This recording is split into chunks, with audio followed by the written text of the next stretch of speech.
Good afternoon, all. In few minutes from now, we'll be starting our second and third session of the online FDB on artificial intelligence. For the second and third session, our speaker will be Dr. Sanjay Kumar Ponda. So he will be taking both the sessions.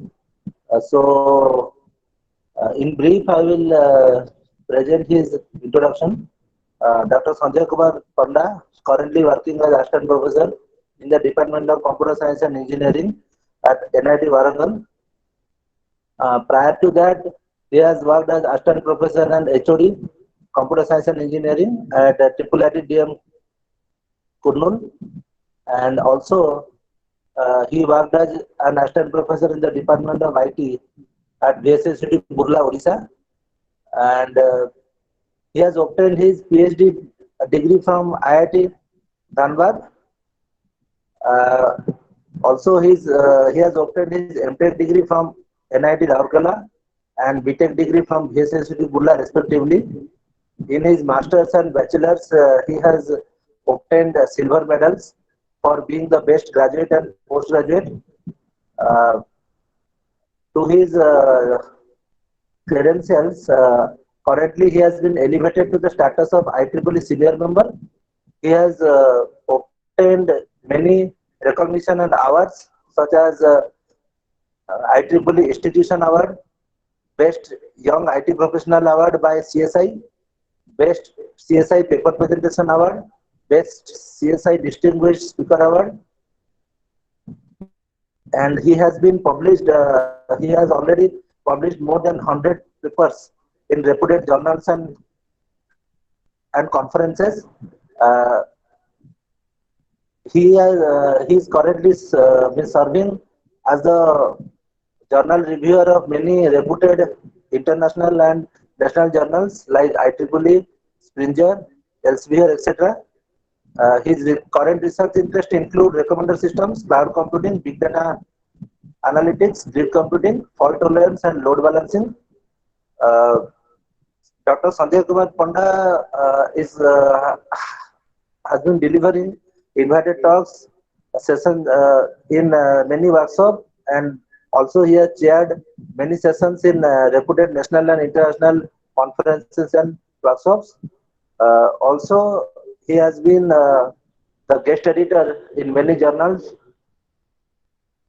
And so now I will request Dr. Sanjay Kumar Panda to start his sessions. Dr. Sanjay Kumar Panda, please. So thank you very much, sir. So good afternoon, everyone. So I will take around 1 hour to 1 hour 15-minute presentation. Then you can ask question of this session in the rest 15 minutes. In the session 3, we'll start the installation of Prolog, and we'll do some kind of some basic programming. Okay. In tomorrow's sessions, we will see more about Prolog programming. So my slide is visible now, right? Anybody is right in chat window? Yes, it is visible, sir. Okay. Thank you very much. So in this session, I will cover 3 subtopics of artificial intelligence. And the first topic is about agent. Second one is about environment. Third one is we'll see some of the problem formulation, and we'll also work on some real life problems, and we'll see how to formulate these problems. In fact, in the research area also, problem formulation is the 70% of the work. If you define a particular problem clearly, 70% of your work is done. So these 3 areas we'll cover. As you recall, Professor Radhakrishnan sir's lecture, he told about agents. So in this lecture, we'll cover the module part. In a single slide, he elaborated about the rest 18 lectures. So one lecture we will focus on these agents.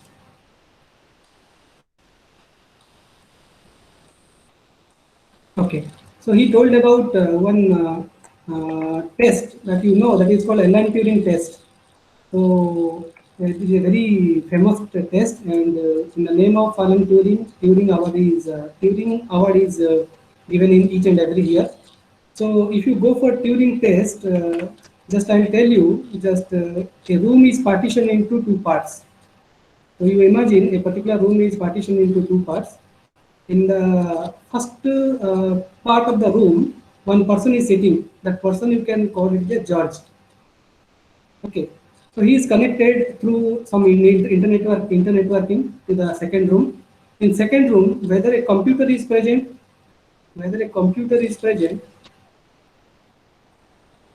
or a human being is present,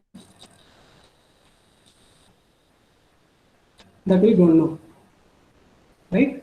So obviously the George is a person, right?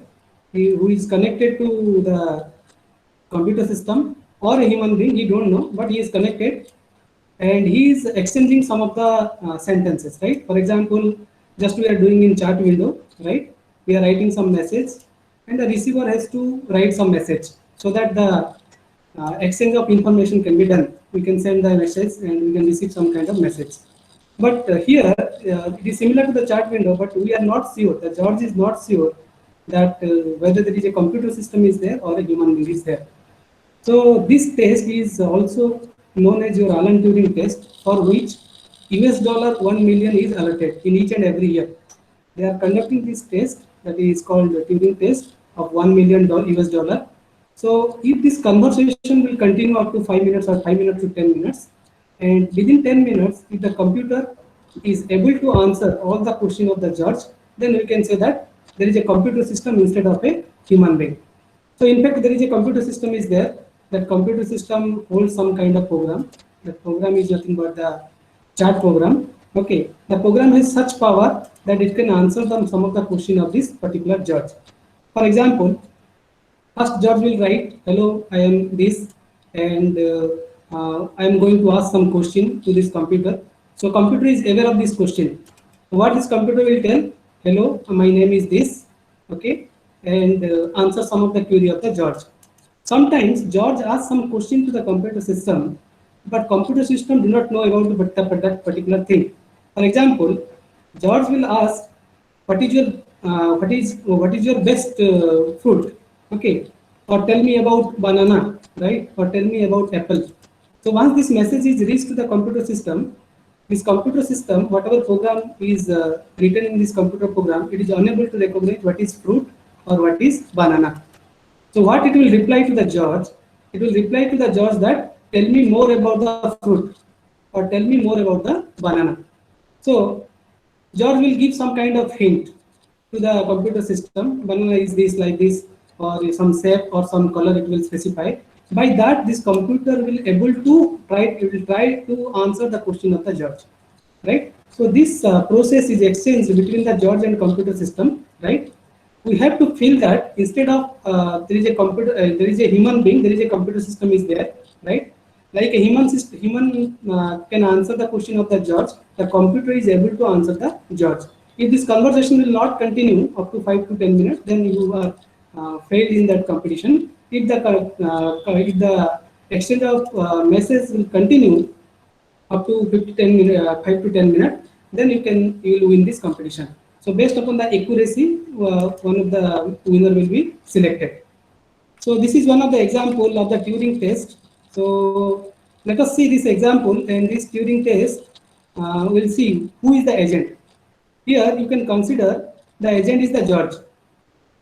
The agent is nothing but the judge. Agent is the judge, right? What is the environment? That environment is nothing but two different rooms, or a room is partitioned into two parts. That is your environment. What is the problem? They will exchange the information among each other, right? And this conversation will continue up to 5 to 10 minutes, right? Or we can say Alan Turing test is the problem. So now come to the actual definition of the agent. So you can say an agent is anything that can be viewed as perceiving its environment through the sensors. So let us take an example. A very good example is given here. Let human being is a agent. Anything can be acting like a agent. Human may be agent, robot may be an agent. A interactive tutorial is an agent, or we can say, for example, hospital management system is an agent, or education system is an agent, right? So here is the agent is present. In this part, agent is present, and agent is acting on a particular environment. right? So how agent is acting in a particular environment? Through perception. So agent will perceive a particular environment. For example, how a human will perceive the particular environment? Through the sensors, right? So we have to use a set of sensors in order to perceive the environment. So if you see here, uh, we have different sensors. There is a human being. We have eye, by which we can see something. We have ear, so we can listen something. We have other organs in the body, so that we can sense, we can act in a particular environment, right? So by this sensor, I am observing a particular environment. For example, a snake is going, right? So our sensor, I can view that snake. So we are perceiving a particular environment in which snake is present. So our sensor is nothing but your eye. Environment is the road where we are walking, and we are perceiving that particular environment. Once we perceive a particular environment, what we will do? We have to change our direction. Some snake is going, so I have to change my direction from the, let's say, straight to either left or right. So I am applying some kind of action to the environment, right? What kind of action we are applying to environment? By moving to the left or moving to the right or moving to the backward, not going to the forward. So that is a set of actions we are applying into the environment. Okay. So now how the action will be applied? The action will be applied through a set of effector, or we call it as actuator. This actuator is also called as effector. For example, if you consider the same example, human being, we have several effector or actuator. We have hand, we have leg, we have mouth, we have other body parts, which will move us to left side or right side or backward. So once you perceive a particular environment through our sensor, right, we will change our direction, or we will take a decision using our effectors, right? So sensor are very important in one of the sense. Another side, we have actuators to act in a particular environment, right? Some mosquito is present in my left hand. So what I will do, my eye can perceive it, right? So that by the help of another my hand, I can bite that mosquito, right? So we are applying hand as a actuator, right, and eye as the sensor to perceive a particular environment and apply subsequent action on the environment. Now, come to the second example. The second example is about robotics, right? A human robot is there. One question is asked in the morning that we have a robot movie, right? In that robot movie, if you see in the second part of the movie, after interval, right? So the robot is behaving like a human being. So that is our target. Whether we can achieve that target or not, I do not know, right? Or current situation, whether support that particular thing or not, that is different thing. But we want a robot like this, who can perceive, who can act like a human being. We can say that it is an alternative of a human being. That's why artificial intelligence we require, because of we want to overcome human intelligence, because human intelligence can be compromised at any stage, but machine cannot compromise. But at the same time, we have to see machine is also made up by human being. So if you consider robotics as an agent, right?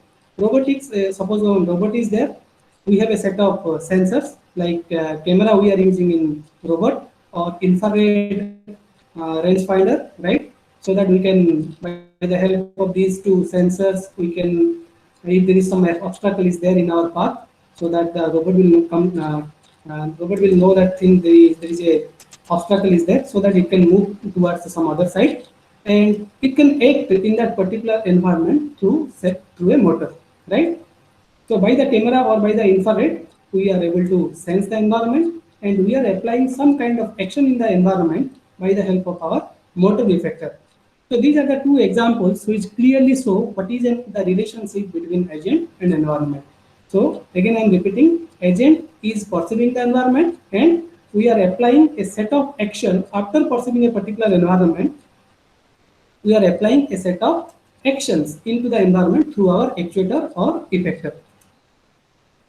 Now, come to the different types of agent. One of the type of agent is called as rational agent. So if you come to the rational agent is one that does the right thing. Suppose the agent is going in a particular path, it reaches to the destination successfully. we assume that that path is also a minimal path. So we can say the agent is doing the right thing at the right time, and every time it is choosing the best path. So we can assume that the agent is rational agent. So if you apply such right thing, but if you go to the practical sense, whenever an agent is moving, when an agent is moving towards its goal, environment is also moving. Environment is not static. If environment is static, then you can easily say that it is a rational agent. But as if environment is dynamic, that we will see in the later scenario. I'll give an example of a dynamic environment.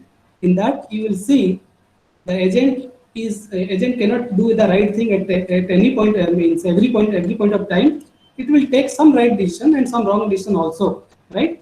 So if you do all the right things to reach the destination, then you can claim that agent is a rational agent. So what is the meaning of this right thing or right action? Right thing means we are applying right action through our actuators or effectors. So if you see, so we'll say that right action is the one that will cause the agent to more successful. Suppose I have started my journey from Hyderabad. I want to reach New Delhi, right? There are some intermediate nodes are there by which I can reach to New Delhi. So suppose in between Hyderabad to New Delhi, there are so many cities are there. One of the city next to Hyderabad is, let's say, Nagpur, right? So Nagpur is the minimum path. If I want to travel to the New Delhi, my sub goal is nothing but my Nagpur. If that is the optimum path or the minimal path, if I am taking that action which leads to me to reach the New Delhi, that is my destination. So from Nagpur again I will find the nearest city and optimal city. But like that, if I go on iterating, then I will reach to the New Delhi. So if you see that we are applying the right action at any point of time in order to say that a agent is rational and it will lead to a minimum path to the Delhi. Okay, whether we can achieve it or not, that is different thing.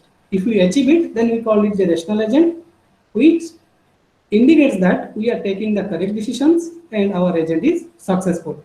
For example, a student, if you consider student is an agent, so you can say that a student securing more than 8 CGPA, then you can say this agent is successful. So I will check that some of the, I will collect the marks of each and marks or grades of each and every course. Then I will find the CGPA, right? After finding the CGPA, then I will check that whether it is more than 8 or not. If it is 8, then I can say that the student has correctly studied in this semester, so it is lead to a successful. So it based upon the particular environment, what criteria you are fixing. Now, how we will decide whether an agent is successful or not? Now we divided this discussion, that is the right action, into two parts. That is, one is how part, another is when part, right? So let us discuss the how part, which addresses the question when you can claim that an agent is successful. So if you see the how part, consider an example. Here I have taken an example of vacuum cleaner, right? So vacuum cleaner we are using to clean the surface of a particular, clean the floor, right? If the floor is dirty, so we have vacuum cleaner to clean it. So I have taken this vacuum cleaner, right, as an agent. So what may be the success of the vacuum cleaner? So one person can say that if my floor is clean, after the vacuum cleaner clean a particular surface, okay, or clean a particular floor, if the floor is neat and clean, then this is leads to vacuum cleaner success. Another person will say vacuum cleaner is successful if the electricity consumed by the vacuum cleaner is less. So that is another objective, right? Another one will say that not only we require clean the surface, but also it provides windsurfing, right? So that is also another objective, right? You can set in order to say that agent is successful. So let us see. So see this example, a performance measure. So we are calculating the performance measure. Like student case, we are measuring SGPA, CGPA, or some extracurricular activities to measure the performance of a student. So a performance measure of this vacuum cleaner, you can say the amount of dirt cleaned of a single 8-hour shift. Okay, in a 8-hour shift, what is the performance of a vacuum cleaner? Okay, so based on that, I can say that vacuum cleaner has done his work properly or not. This agent has done the work properly or not. Another example, if you say this performance measure, it is based upon a particular scenario. We can say that single 8-hour shift. how much data you are collecting. Another scenario, you can say the amount of electricity consumed. This may be also considered as a performance measure, right?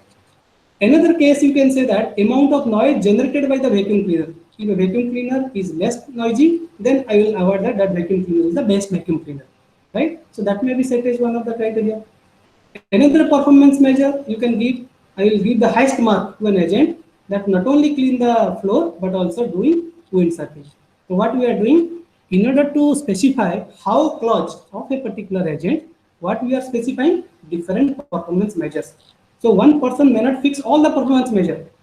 So whatever performance measures are there, one may be stick to a single performance measure, another may be concentrate on two performance measure. Like we call it a single objective, another person is called as a multi-objective.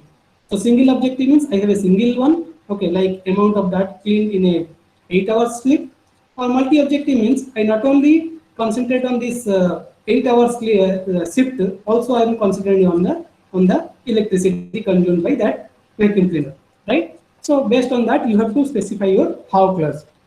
So let us see what when clause indicates.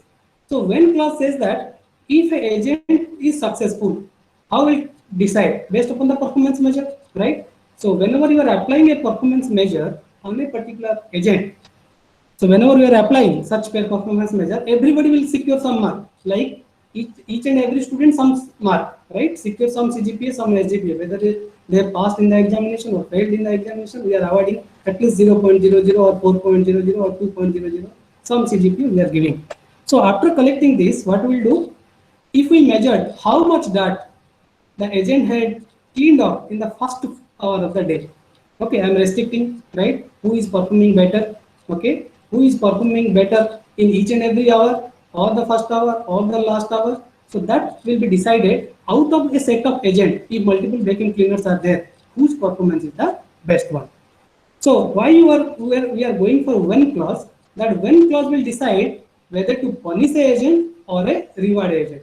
If a student is securing good score, so we have to appreciate the student. At the same time, if a student is not doing good, so then we have to understand why the student is not performing good, right? So punishing does not mean that we will say that the student, no, you are not performing, right? So punishing not indicates that particular thing. Punishing means we will learn some remedial class, or we'll try to understand why the student is not performing, right? So in this case also, we will reward a particular agent, right, who starts first, okay, and we punish the agent who work consistently, where the performance is not that much improved. So punishing does not mean that we will say that no, your performance is not good, but we will try to improve the system. Okay, so whenever we are talking about this rewarding factor and punishing factor, there is a things coming into the picture that is called utility.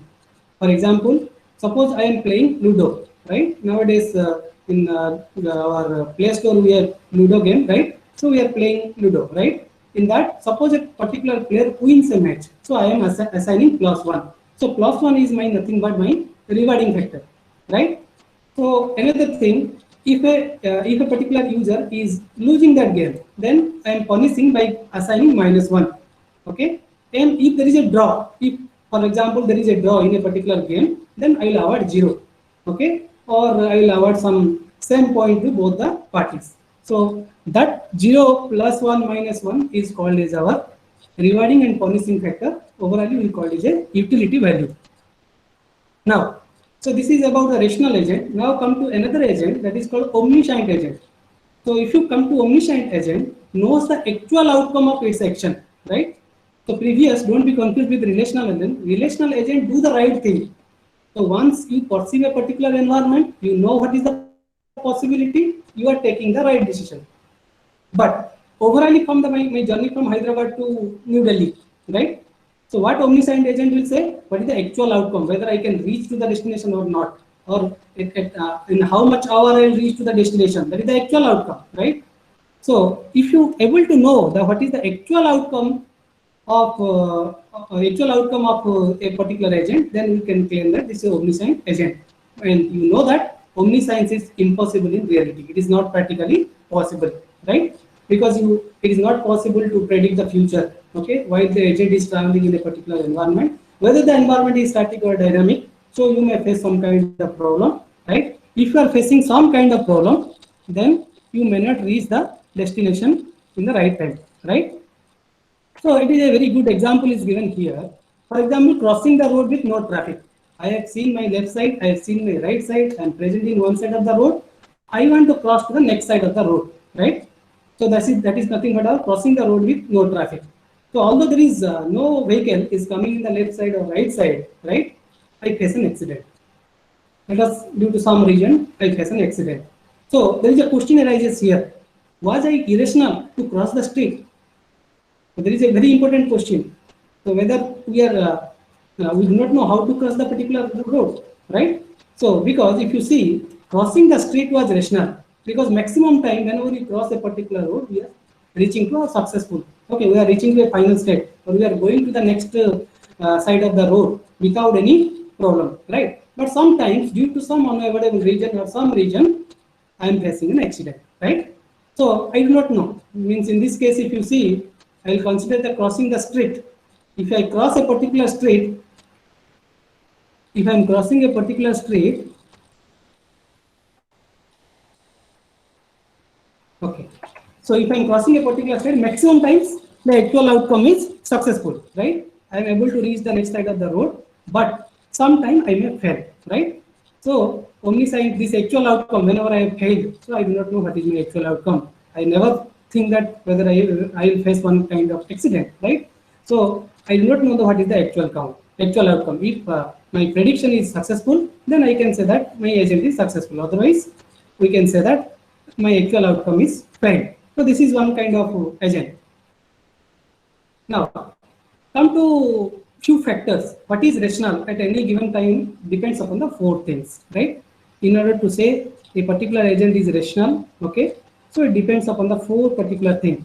First one is our performance measure. The performance measure I told you about SGPA and CGPA of a student, that defines the degree of success, right? Or you are giving 50% weightage to academic, 50% weightage to extracurricular activity and other activities. Then based on that, based on this performance measure, you can say that whether a particular agent reached to its final state or not, you are achieved a successful work or not, right? So degree of successful is one of the factors whenever we are considering agent and its environment. Second one is everything that the agent has perceived so far, right? For example, I am crossing a road in a school area. I am crossing a road in a temple area. I am crossing a road in a heavy traffic area. So these are the various scenarios. Okay. So all times I cannot say that I can easily move from the left side to the right side, right? So there are different scenarios are there. So for this, what we have to do? We have to generate a complete perceptual history, right? What do you mean by complete perceptual history? For example, let us take a addition of two number program. So I am giving 2 and 3 to my computer system. My computer system add it 2 plus 3 and the output is, let's say, 5. So it will say that if the user gives an input 2 followed by 3, the output is 5. Next time the user give another input 3 plus 5, right? So I'll write 3 plus 5 leads to 8. So whatever you are giving 3 and 5 or 2 and 3 in the first case. So that is our nothing but percept sequence. We are giving a set of sequence, and the complete history is stored in our perceptual history is stored in a particular knowledge base. For example, I will tell a robot that you reach to your destination if you go straight, move left, move right, then you will reach to your destination. So first the robot will go in the straight way, then it will move to the left side, then it will move to the right side in order to reach the destination. So that is nothing but my percept sequence. I have to follow this particular sequence in order to achieve my success. Okay. And the complete history, whether the agent, whether the robot has reached to the destination or not, that you can find in the complete perceptual history.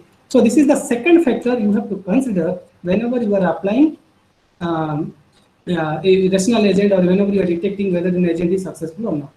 What is the third thing? What the agent knows about the particular environment, whether the environment in which the agent is working, whether agent is able to know what kind of things are available in that particular environment or not, that you have to decide, right? So whether the environment is static or dynamic, right? So you have to take the set of actions based upon that particular environment. So environment is very important. Sometimes I have few knowledge about a particular environment, not the complete history. I do not know what is exist in a particular environment. I may not be aware. For example, we are going to New Delhi, right? I may not know all the places of New Delhi. I know only 2-3 places. So I can say I have knowledge in 2-3 areas, not in the whole areas. So I know the environment partially, not fully, right? That you have to decide. The last factor, what action you are applying at any step, okay, or by reading a percept sequence, what kind of action you are applying, left moving or right moving, go straight, go backward, okay. These things you have to decide what kind of sequence you have to follow, what kind of action you will apply if you get if you see something not expected in your road, right, or not expected in your path, what action you will do.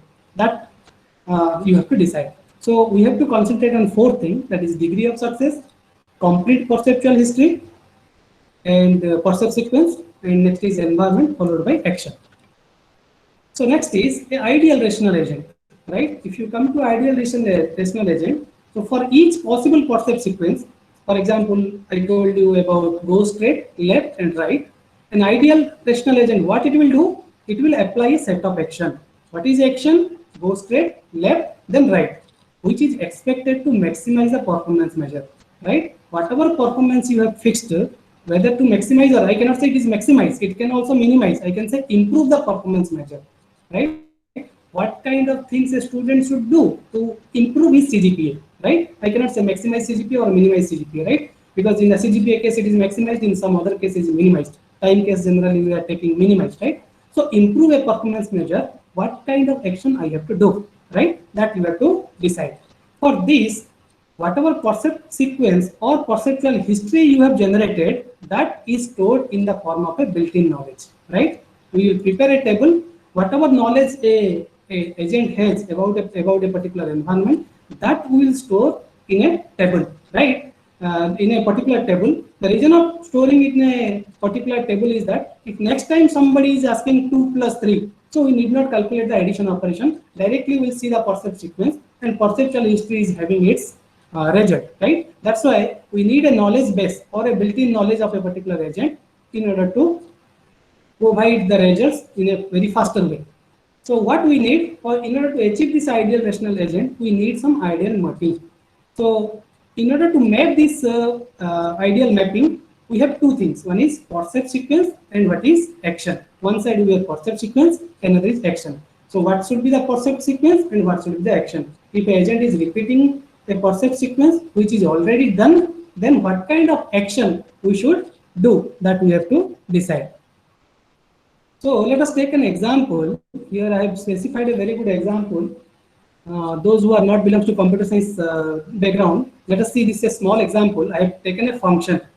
Forget about what is function, right? So I have written SQRT. SQRT is a square root function, right? This procedure will calculate the square root or will do some kind of calculation. If you forget about this some function, so if you say that some simple calculation I want to do, right? This bracket x indicates that this x value you have to supply, right? This x value is entered by a particular user, okay? Let the user enter the input value as 1.0, which is called as percept.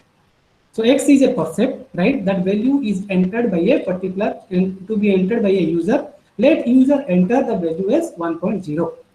Next, come to the second statement. Now I am assigning z value as 1.0. Like x is equal to 1.0, we have z is equal to 1.0. Then some mathematical calculation is there. That calculation we have to do unless z square minus x modulus less than 10 to the power minus 15. So it is not possible to iterate multiple times to show this result. So let us take a small example here. Let my x value is 1, right? So I am writing, and z value is also 1. So you can put z value as 1. 1 square is how much? It is 1, right? Minus 1 and modulus, right? So it is 0. This value is 0. If the value is negative, it will be converted to the positive because it is a modulus function. Obviously, 0 is less than 10 to the power minus 15. Note that 10 to the power minus 15 is not a negative number. So it is 10 to the power minus 15 is nothing but 1 by 10 to the power 15. So it is a very small number, that is 0.140 followed by a 1. But that number is greater than 0. right? 10 to the power minus 15 is greater than 0 because 1 by 10 to the power 15, which is nothing but 0.140 and 1, right? So that number is obviously a greater number than 0, right?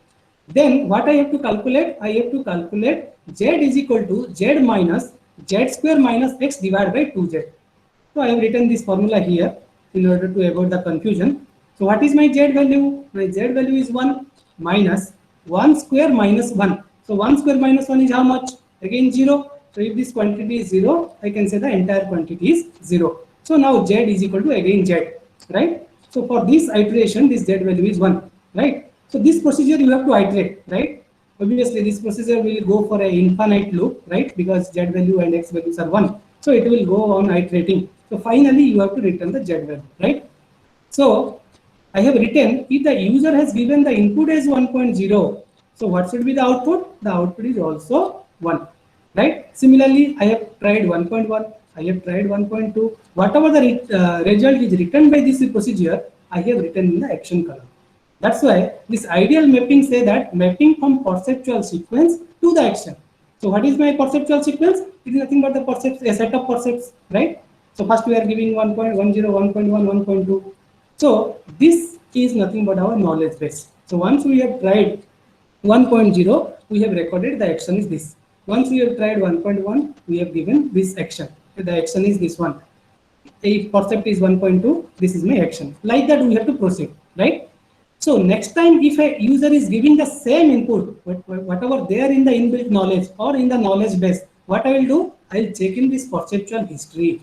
In the perceptual history, 1.0 is already exists, right? Because previously some user has given input 1.0.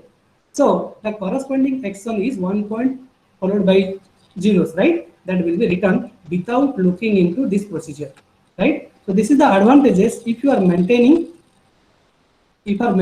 a set of a perceptual history and a set of percept followed by a set of action, that you, without going to a particular procedure, you can answer it, right? But if you generate all the values, it is not possible to generate all the values if it is a real number, right? If you restrict the number, you can restrict the number, natural number from 5 to 10, then it is possible. But if you go for a rational number, so 5.0 is there, 5.00 is there, 5.01 is there, 5.001 is there. So many numbers are there. That is uncountable. You cannot count, right? So in that case, you cannot generate a complete perceptual history, right? So what we will do, if it is possible, let us assume that this complete perceptual history is possible. So everything I will record in the complete perceptual history. Then I will say that this agent loses its autonomy because agent will not looking into this particular procedure again because everything is recorded in the perceptual history. That's why if the agent actions are based on completely built-in knowledge, then you can say the autonomy did not need pay no attention to its percepts, right? Then we say that agent lacks the autonomy. Another example, a beautiful example is given. For example, a person is traveling from India to Australia, right? The time gap between India and Australia is, let's say, 6 hours, right? So I have a clock in my hand, okay? So we have started our journey from India, let's say New Delhi. We have to reach Australia, Melbourne we have to reach, right? So the difference is 6 hours. So once I reach to the Australia, so whatever clock I have in my hand, okay? The clock shows the timing of India only. The clock is not updated as per the Australian time, right? So if you see who is responsible for this, who should change the time, the Indian Standard Time to, let's say, Australian Standard Time, who will change? Whether the clock designer or clock itself, because clock designer has written some program, right? Whether it is a static program or dynamic program, that is different thing. So the clock designer has to focus how that this clock should means take some GPS or some network, okay, local network, right, or GPS, by which it will identify it is based upon the Australian Standard Time. So it will change its time from Indian Standard Time to Australian Standard Time, right? So that we have to give in focus, right? In order to say that agent loses autonomy, you have to generate each and every possible combination and store as a built-in knowledge. Okay. Now come to the structure of an intelligent agent, right? So this is a difference. See, here we have used one word called intelligent. So let me discuss about this intelligent word. So we are using this word whenever we are teaching somewhere. We say that the student or this faculty is very intelligent. Okay. Sometimes we say that the person is very knowledgeous. Right. Try to understand what is the difference between knowledge and intelligence.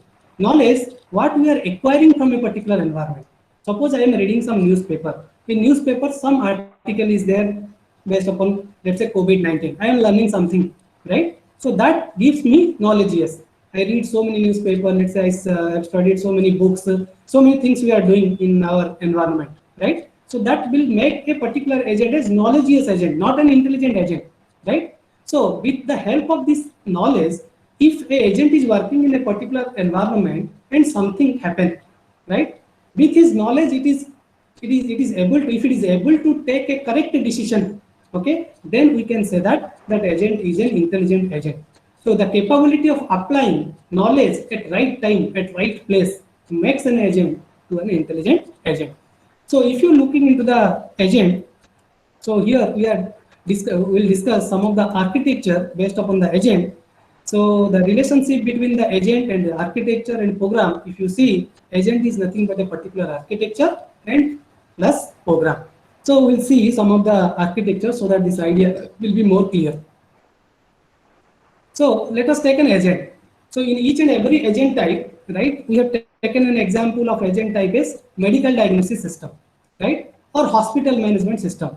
So consider this example. We have to define what is percept. What we have to decide what is action. We have to decide what is our goal. We have to decide what is our environment, right? So with respect to agent type, you have to specify percepts, actions, goals, and environment. Let us take percepts. What is the percept? The symptoms, right? Various diseases, okay, or finding or patient's answer, what the patient is answering. If a doctor is asking some question, what the patient is giving, whether you have a cough or not, or whether you have fever or not. So these are the set of questionnaires means asking by different doctors, right? So it can be treated as this question, test, medical test, okay, blood test, whatever tests are there. These are called a set of action. So with respect to agent type, you have to specify what is percept and what is action. What should be our goal? Agent should be healthy, or you can say hospital environment should be clean. That is also one of the goal of a medical diagnosis system. Or you can say minimize the cost of the patient. That is also one of the goal. What is environment? The environment may be a hospital, or patient is acting in the environment, so it is a part of the environment. Similarly, let us take another example like satellite image system, image analysis system. In satellite image system, if you see pixel, we are taking pictures, right?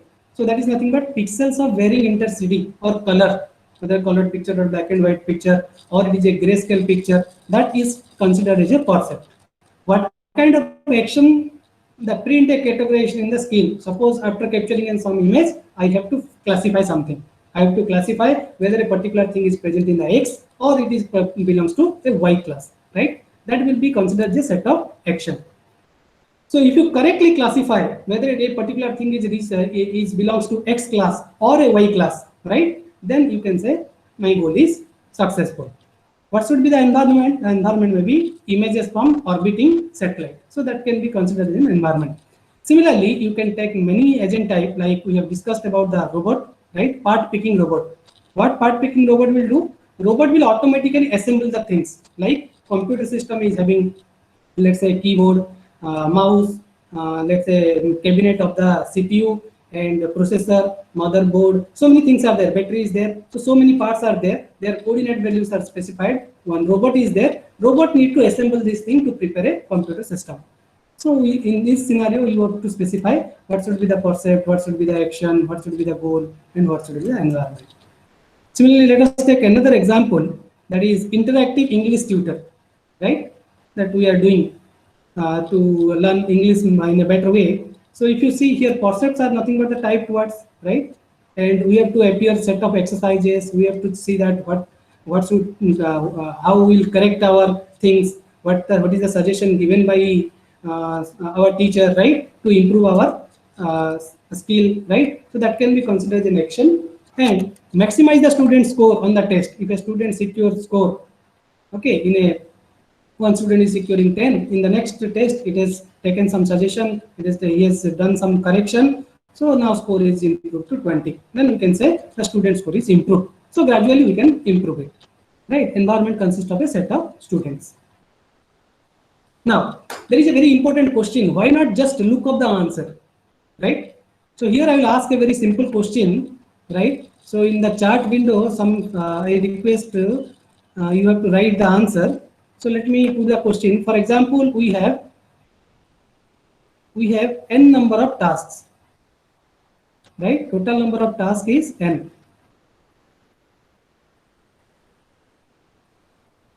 So total number of tasks is n, okay, and we have m machines.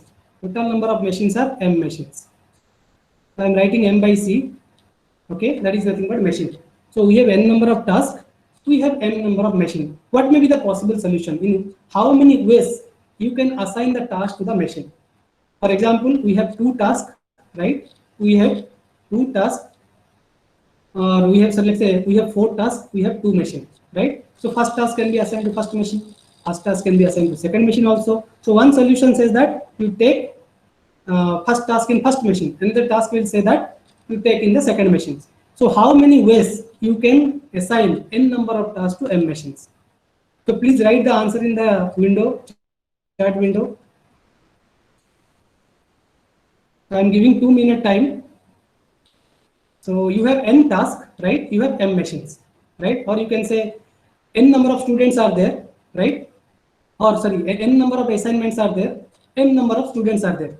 So how will assign these assignments to the students? So somebody has written something. Let me check. NCM. Okay. Any other answer? N into M, NM, NCN.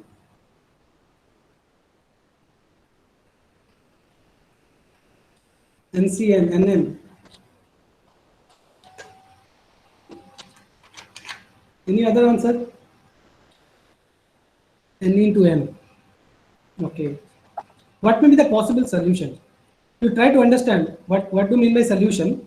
Solution means I have 4 tasks and 2 machines. Let us restrict to 4 and 2. 4 tasks and 2 machines. So these 4 tasks can be assigned to a single machine. That is a solution. First machine. That is a solution. 4 tasks are assigned to a second machine. That is a solution. First 2 tasks are assigned to first machine. Last 2 tasks are assigned to second machine. That is a solution. Like that, how many solutions are possible?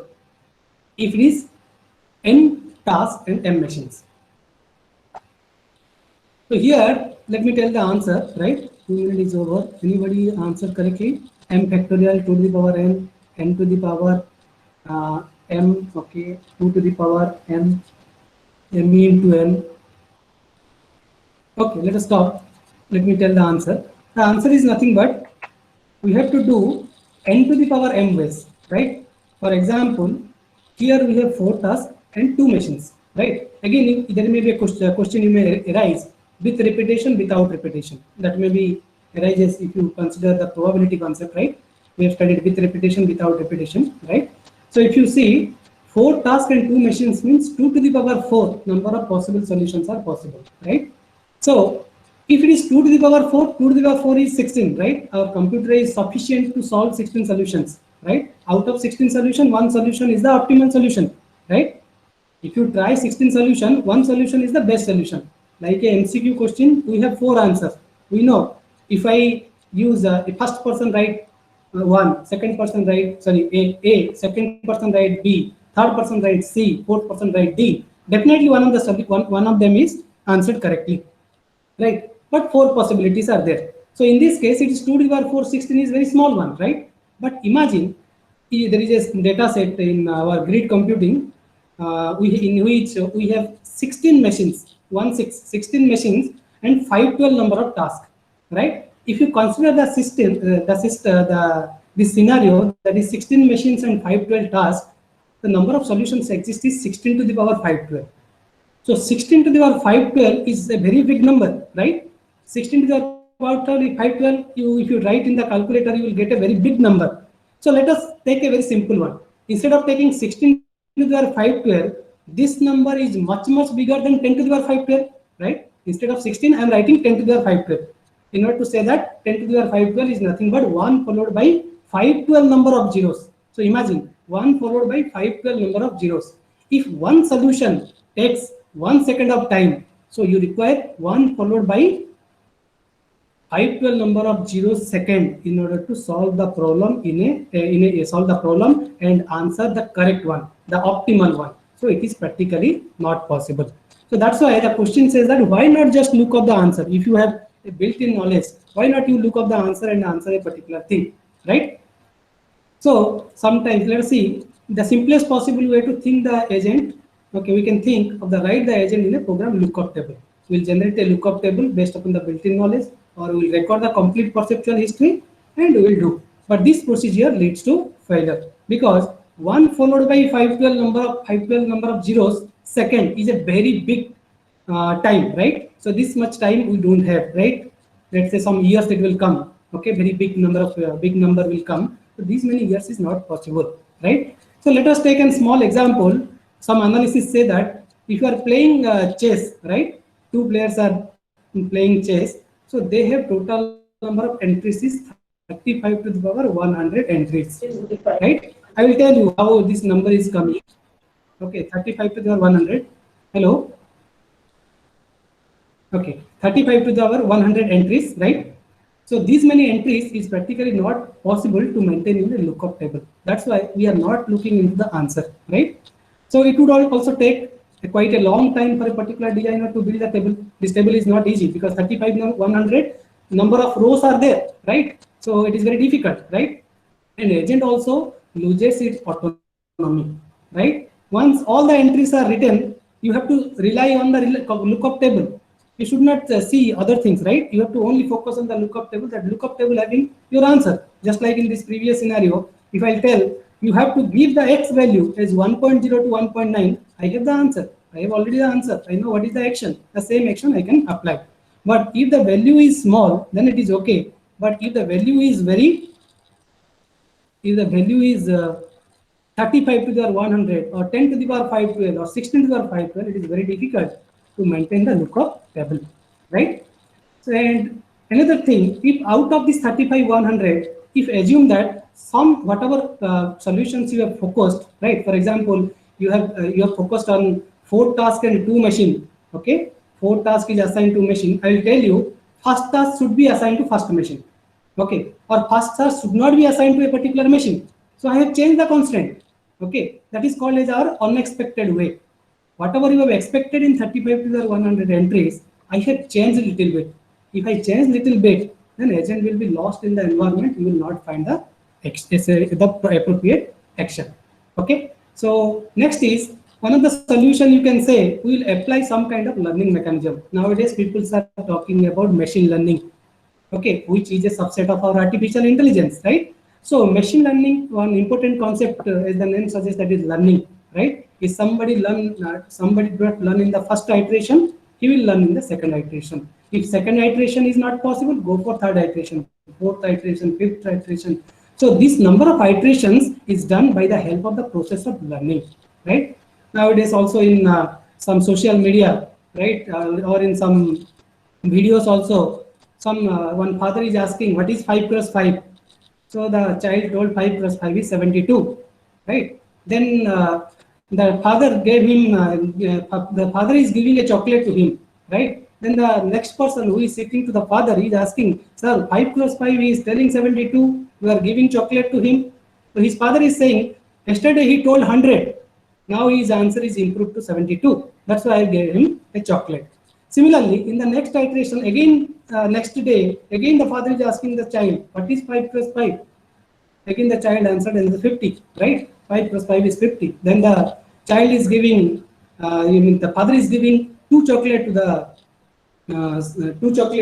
child, right? So like that, based upon different day or different iteration, we are improving the solution. So one day the child will say is 5 plus 5 is 25, right? So such kind of learning mechanism, if we will apply, then we can avoid this 35 to the power 100 entries. Okay, let us take a beautiful example in which I will discuss about different types of architectures of agent.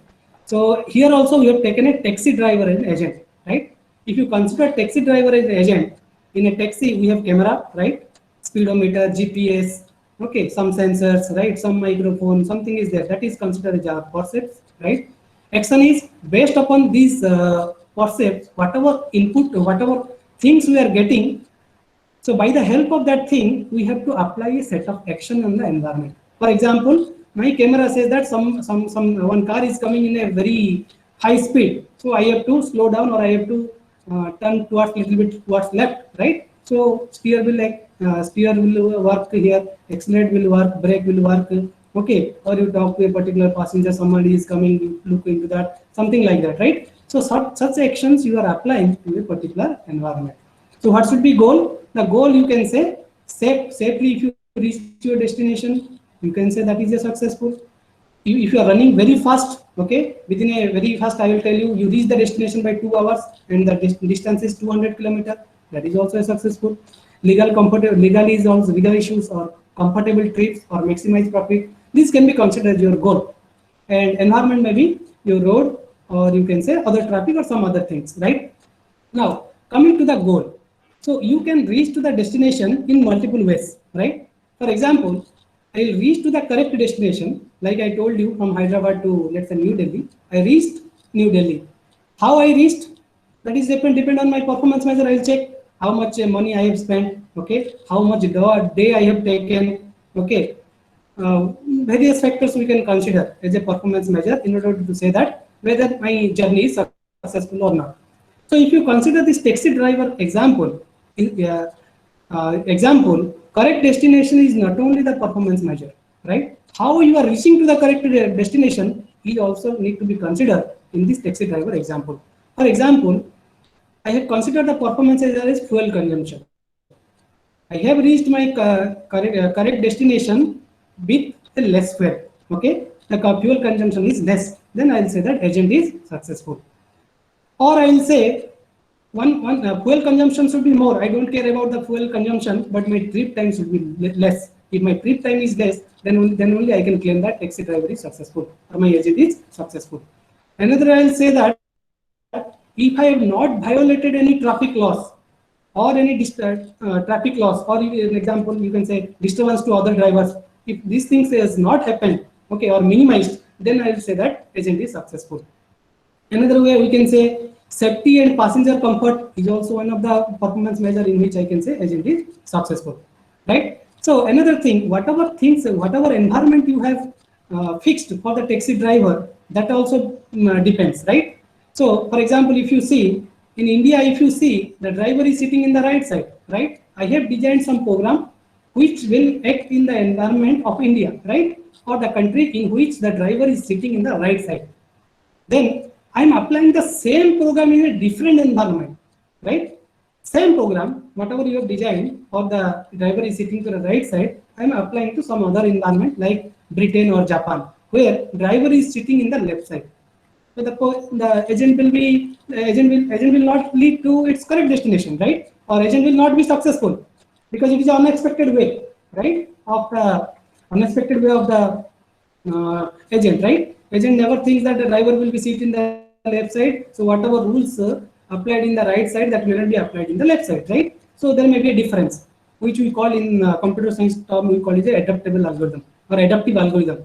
Okay, it is applied to India scenario, but the program need to be changed in order to apply the same program in other environment like Britain or Japan. Now, coming to the various types of agent, right? First type of agent is called simple reflex agent. Second one is model-based reflex agent. Third is goal-based agent. Fourth is utility-based agent. And the last one is learning agent. As you proceed from 1 to 2 or 2 to 3 or 3 to 4, you will see improvement over the agent architecture. So whatever there in the simple reflex agent, little bit improved in the model-based agent. Whatever there in the model-based agent, it is improved in goal, and subsequently it is improved in the utility, finally in the learning-based agent. Let us take a very simple scenario. If you recall the very first slide diagram, in the very first slide diagram, we have an agent. I have taken human as an agent. What is my environment? I am working in a particular road. Road is my environment.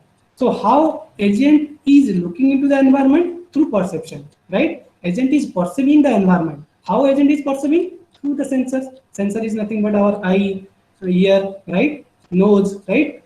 by the help of these sensors, we can perceive the particular environment. So if you see this agent environment sensor is there already from the first diagram. In the last one, if something is detected in the road, just I told that one snake is going, right? So what I have to do? I have to change my direction. So how I will change? By the help of actuator or effector. So I'll apply action. What kind of action? I'll apply whether to come towards the left side or right side or backward. So this effector will help me to apply a set of action on a particular environment. So if you see the agent architecture, in all architecture you will find agent, environment, sensor and actuator. Let us focus on the simple reflex agent. What simple reflex agent says that once you perceive through the sensor, there is a question. What is the question? What the world is like now? Okay, whether the road, whenever I'm walking, whether the in front of the road, let's say up to 10 meter, whether any object is there or not. That will answer my question, what the world is like now. Once I detect something, what I should do, what action I should do now. Suppose one snake is there, so what action I have to apply? That you have to decide in this question. That is called what action I should do now, right? So it is supplemented with a rule that is called as condition action rule. Just like a knowledge base, just like a complete perceptual history, just like a database, something is there, condition action rule. Those who belongs to CS branch, they know we call it a if-else statement, right? So if this condition is satisfied, you go through this, else you go through another way, right? So that is called as condition action rule. Condition action rule says that if condition is satisfied, then appropriate actions should be taken. If condition is not satisfied, another action may be taken, or you have to simply leave, right? For example, let us consider that taxi driver example. In the taxi driver example, suppose I am driving a car, right? A taxi driver is driving a car. So in front of that car, another car is also going, right? The car in front of the taxi driver, right, initiates braking. Okay, it's initiate braking. So what the taxi driver should do? It has to initiate its own car's braking, right? Somebody initiates the braking. Is going just in front of you, right? He starts braking. So you have to also initiate the braking. So if this condition is satisfied, if the front car starts braking, then you can also initiate braking procedure. What should be the demerit? If you see this example, it is more clear. If I'll say, if your input is 1.0, answer is this. If your input is 1.1, answer is this. If your input is 1.2, your answer is this. So here you have taken the condition action rule. But what happens if the condition action rule, or in our database, that condition is not exist, right? Some condition is not exist, right? I cannot record all type of condition here, right? If that condition is not specified, action should not be taken by the agent. So agent may apply its own knowledge, okay, or intelligence in the agent. So the disadvantages of this approach is that it works only if the correct decision can be made on the basis of current percept. Okay, based upon the current percept, which is given by this particular question, if you apply a set of action that is there in this condition action rule, then agent leads to success. If it is not there, agent will lose its path. Okay, so this actuator or effector available in the automated taxi will be more or less same as the available in the human driver. So we have set of effector like steering, braking, okay, or something that is associated with the car can be considered as your effector. Now come to the, before going to this comparison of these two architecture, let me show the second architecture. What second architecture says? Second architecture is same as the previous architecture with additional things. In the previous case, if you remember, agent is there, agent is perceiving the environment through the sensor, and agent is applying some kind of action to the effector or actuator, right? These things are there. Also, these questions are already there. What the world is like now? What action I should do now? And it is supplemented by condition action rule. If you see this particular part, okay, this particular part, it is same as the previous one. What we have added? We have added three things, okay, in order to supplement the question, what the world is like now, in the form of states, right? I'll say you first check your current state A, you can move to your next state B subjected to some condition, right? Moving from A to B will be decided based upon some condition, right? So we have to represent everything in the form of state. Another question also supplement this question, how the world evolves, right? You have to specify how the world evolves and what my action do. If I will follow a particular action, then whether it is lead to success or not, right? And what is the possibility of risk associated with a particular step that you have to decide. So these factors are added in the reflex agent with the states. Now coming to the difference. In the previous one, I told this simplest reflex agent is based upon the current percepts, right? So simple reflex agent takes a particular condition action rule based upon the percepts. But in this case, reflex agent with states in the next diagram, okay, you have to take a decision that is the current situation is based upon the percept as well as stored internal states. So these are the stored internal states are there, which will supplement with your percept in order to take a particular decision. This is the only difference between the simple reflex agent and reflex agent. Simple reflex agent takes decision in a particular situation or the current situation based upon the percepts, but reflex agent with states take the current situation based upon the percept as well as stored internal state. Okay, coming to the third example. Third example is nothing but an agent with explicit goal. In the previous diagram, if you see, here there is a condition action rule is there. If everything is represented in the form of if-then clause, then it is okay. If everything is not represented in the if-then clause, then what you will do? So instead of going for this condition action rule, we are maintaining a improved condition action rule, which we represent as a goal. Again, if you see the previous diagram and this diagram, right? This part is common, right? This complete part is common, right? What we have added in comparison to the previous diagram and this diagram, here we are putting another question, what it will be if I do action A. Okay, if I am after looking into a particular environment, if I am doing a particular work, right? Okay, if I am doing a particular action A, so what it will be like, whether I can reach to the destination in a safe manner or not. For example, let us take an example to clear the idea. Let us consider a road junction. In the road junction, you have a left side, you have a right side, you have a straight, and you have a back road, right? So if you see, I will ask here, if I will take a left turn, whether I will reach to my destination or not. If I will take a right turn, whether I will reach to the destination or not. If I will go straight, I will reach to the destination or not. Maybe left side, right side, and go straight. All are lead to my destination, but one may be fuel consumption is less. Another traffic rule means that there is less traffic, right? Another way I can say that I can go very fast because it is a national highway. I can move very fast. That you have to decide in the goal-oriented or goal-based agent. What it will be if I do a particular action by moving left or right or going straightward. So this is another type of agent that is called goal-based agent. Okay. So another important clause I want to tell you. For example, if you go for a condition action rule, suppose I will say that if red light is on, if a car is going in front of my car and that car red light is on, if red light is on, then what I will do? Okay, if red light is on, right, in that car red light is on.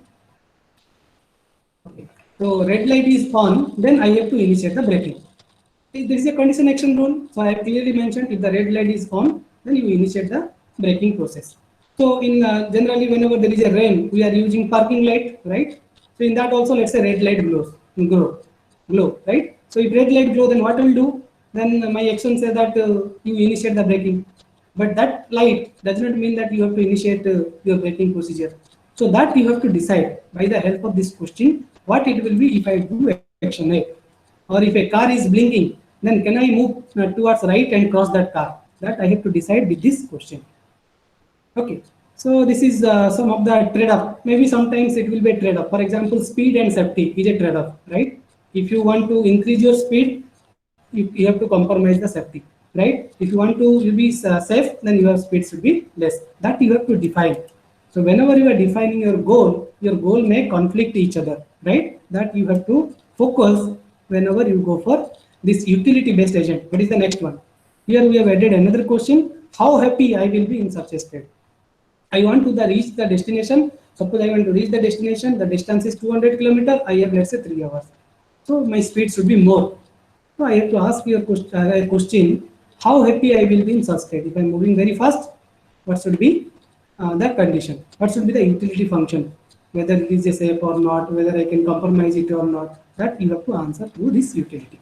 So these are the four agents, different types of agents in which you can specify different things, how a user, how a agent is perceiving a particular environment and how it is acting in a particular environment. Okay, so quickly, this is another type of agent that is called learning agent, right? It is added in the recent books of artificial intelligence. Here we have taken a learning element. So I told you that example 5 plus 5 is 72, 5 plus 5 is 50, 5 plus 5 is 25. If you consider, that is nothing but a learning agent. Okay, so every time whatever feedback you are getting, in which you have to improvise your solutions, right? So so that you will reach to your optimal solution or close to the optimal solutions. So these are the explanation of this agent. So we have very less time, so I'm skipping it. And whatever feedback you are getting from the critic, that you have to improvise in the form of feedback. Okay.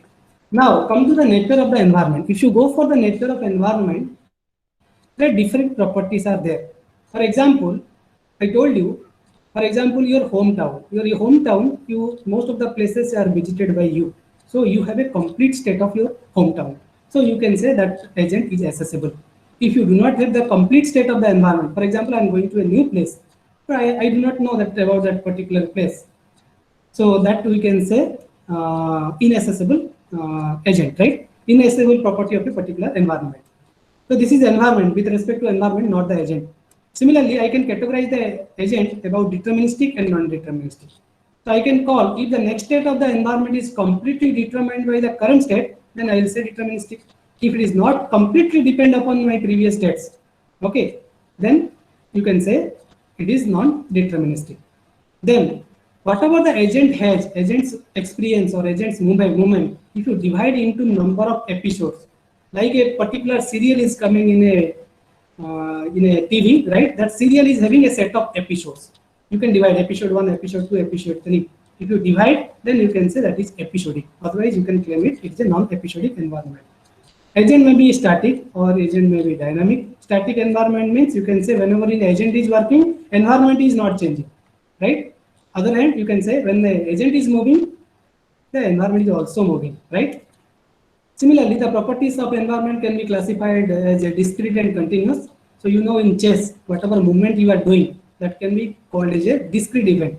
But if you come to taxi driving, right, it is a continuous event in which you cannot divide into discrete way or you cannot divide in the form of episode. So what is the hardest case? Inaccessible, undeterministic, non-episodic, dynamic, and continuous. If a particular case having these things, this is the hardest case of a particular environment. So this is a small example. I will take the first row only. Chess with a clock, right? You are playing a chess, right, with a clock. Means within 10 seconds you have to move your items, right? So it is accessible, right? Accessible says the complete history is known. You know about 8x8 board. Chess board is 8x8, right? It is deterministic because your next step depends upon the previous steps. It is not episodic, right? You cannot divide into episode because you do not know what is the set of sequence to reach the destination, right?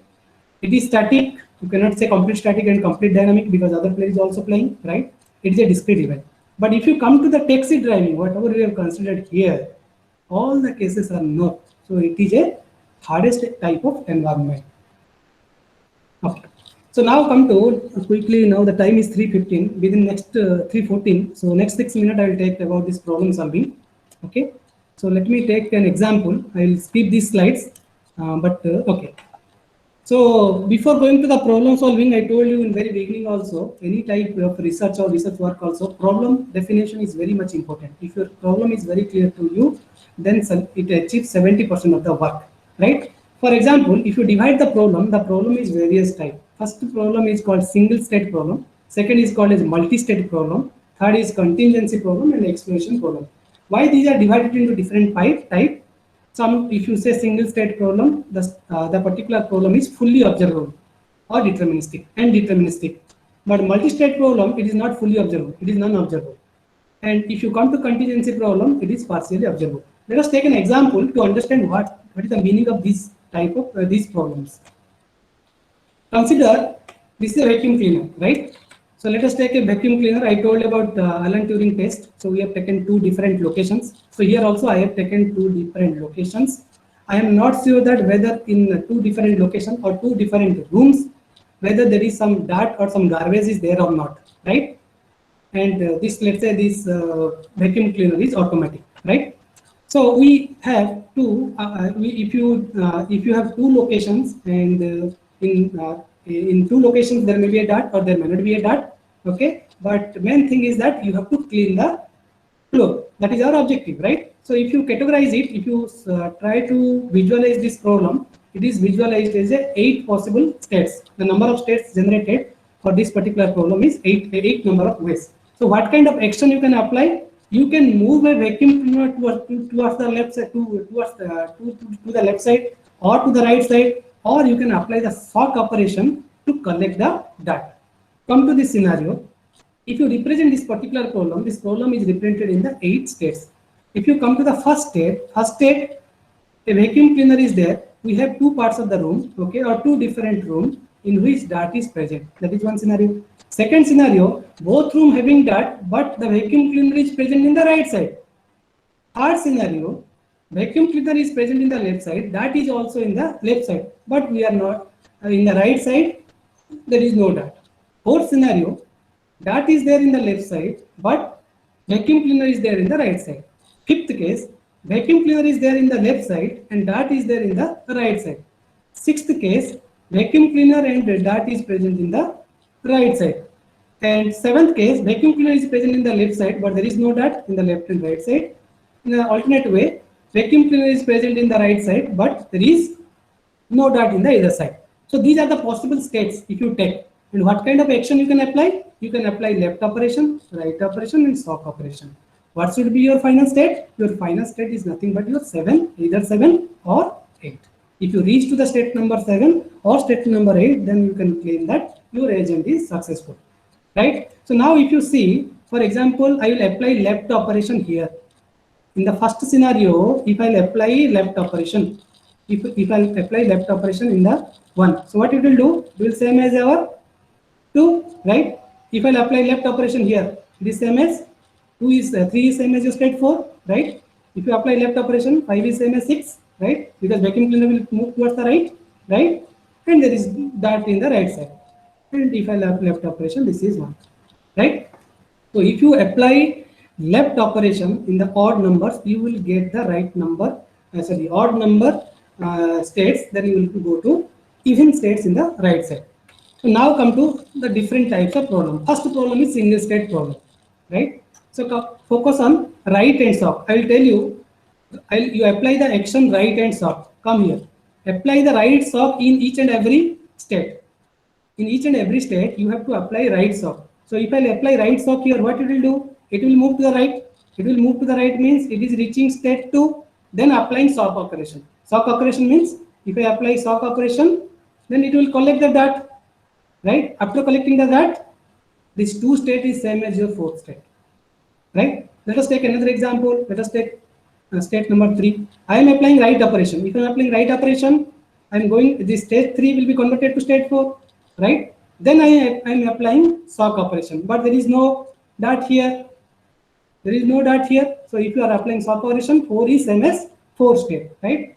So if you see this right and sock operation, if you come to the state number 5, right and sock, it will move to the right, same as the state 6, then apply the sock operation, which seems to 8. 8 is nothing but our final state. So we can say this is a single state problem. So next is right. If you apply right in each and any step, whether you are present in 1, 2, 3, 4, 5, 6, 7, 8, any state, you apply the right operation. After applying right operation, what it will do? It will reach to 2, 4, 6, 8. If you are present in state 2, apply the right operation. Right is not possible. So what happened? 2, you will remain in the state 2. If you are in state 4, you are applying right operation, you will again in the state 4. But if you are in state 3, you are applying right operation, then it is same as your state 4. So that type of problem is called as conformal problem, right? In which you have multiple states, right? Another solution here, it is saying right sock, left sock. If you apply the operation right sock, left sock in any state, you will reach to either state number 7 or state number 8. For example, right means if I move the right from the state 1, it is same as state 2. Okay, then I'll apply right, already done. Sock means it is same as state 4, right? Then left means it will again same as state 3, and sock operation, then it will be same as your 7.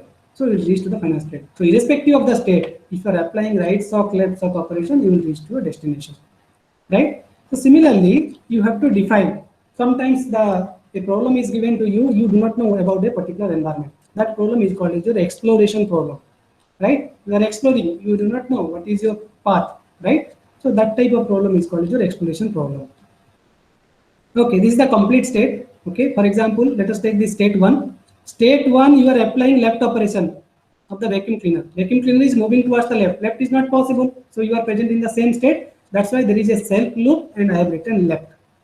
And if you are applying right operation, then vacuum cleaner move to the right side, which is same as state 1 will move to state 2 by applying a action right.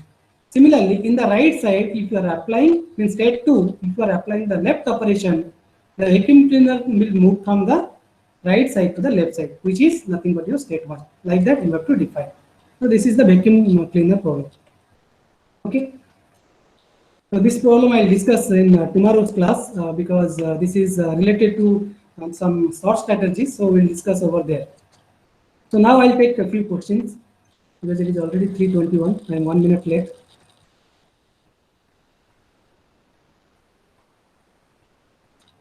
Okay. What is a single state problem? Sir, okay. So in the single state problem, sir, I told you in this case. Okay, if you are in the state number 5, if you are present in the state number 5, so your optimal solution is right hand sock. If you apply right sock, this is the only solution to reach to the final state, right? Means if your initial state is 5, your final state is either 7 or 10, right? So by applying this action, right sock is the only operation you have to apply in order to reach to one of the final state. That's why it is called as a single state problem. Can you send today's recording slide? Okay, that we'll discuss later. IoT environment is following into which category? I didn't get you, Dr. Chintan Bhatt. IoT environment means IoT means machine. In machine learning, we are also applying artificial intelligence is also applying in IoT field. So it is not limited. Okay, you can do right. Give examples of inaccessible environment, right? So I told you here. So whenever you are, suppose I am applying a sort strategy, tomorrow we'll see, right? So whether you have a complete information about the particular environment or not. If you do not have a complete particular environment, for example, Hyderabad to New Delhi, I have information up to Nagpur. Okay, I don't have any information between the Nagpur to New Delhi. Okay, so I have partial state information. So in that case, I can say the environment is partially, the state is partially known to us, right? It is not fully accessible. 16 MCS and 512 task is considered. Okay, how 16? No, I told you that the 16 machines are there, 512 tasks are there. If you with repetition, if you go, this 16 to the 512. But as a simple calculation, I relax 16 to 10 because 16 to the 512 is much greater than 10 to the 512. Okay, 16 answer, please explain again. Sir, if you go for 4 tasks, right? So all are assigned to the first machine, 1, 1, 1, 1 you can say, right? 2, 2 you can say. You have to consider that you are not assigning to a particular machine also. Okay, first task is not assigned to the first machine, right? If you do like that, then you will get 16 combinations. Otherwise, I'll do and I'll send you the 16 answers of 4 tasks and 2 machines. Can you discuss a little bit about machine and task operation? This machine and task, I will tell you. I will give you the solutions, right? About 2 tasks and 4 tasks. 4 tasks and 2 machines. How it is coming 16? I will give the 16 solutions. Please give me 5 minutes. Any other question?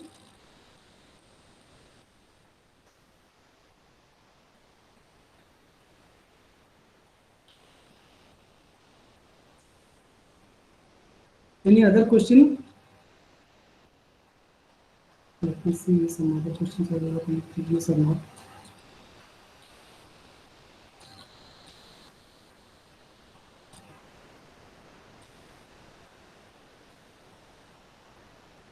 Okay, what is non-deterministic environment? Yes, yes.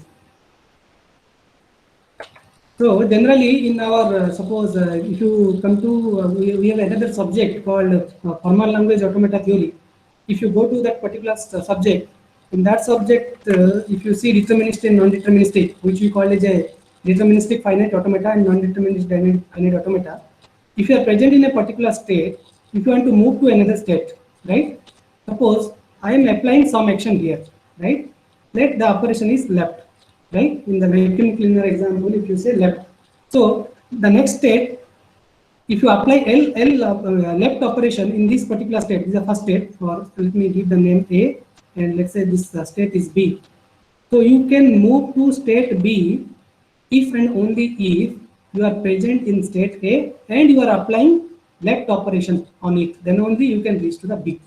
That's why your next state B is completely determined the current state. Current state is your A, and what action you are applying? The action is nothing but the left operation, right? Then we say it is a deterministic, right? For example, if I am applying L operation, okay, and I am reaching to another state, let's say C, then that environment is called as non-deterministic, which is there in the automata theory chapter, right? So your current state is there, okay, you can reach to the C, but there is a duplicate operation. So such operations should be avoided.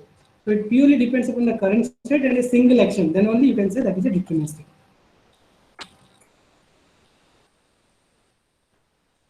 Okay. Uncertain events can be tracked or not.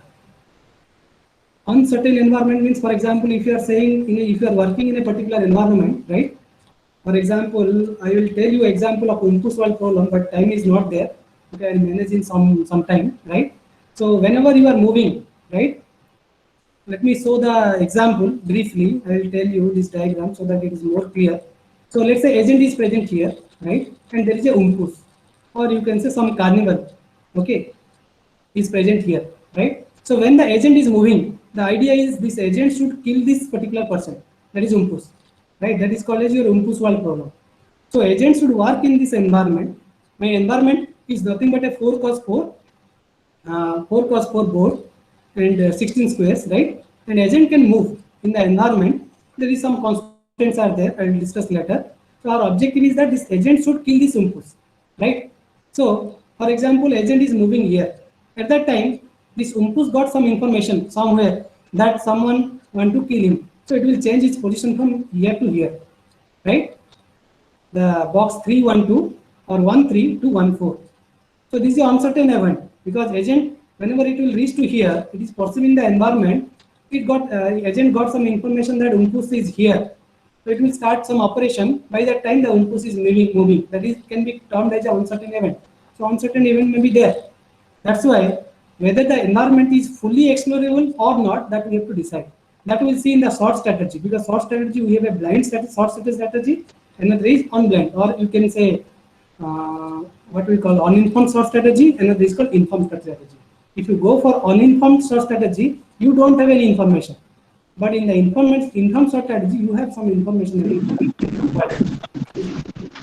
Okay.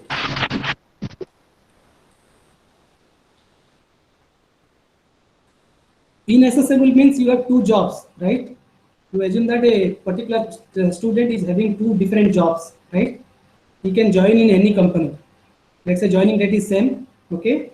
That is the joining date is the operation, right? You can join in any company. So that can be considered as a non-deterministic event environment. Inaccessible means you cannot reach to a particular environment, right? For example, you are present in the left side of a vacuum cleaner, right? In vacuum cleaner's case, you are present in the left side, you are applying left operation. So that operation is valueless. That can be also treated as an inaccessible environment because you are present in the same location. Okay, it is 3:29. So let us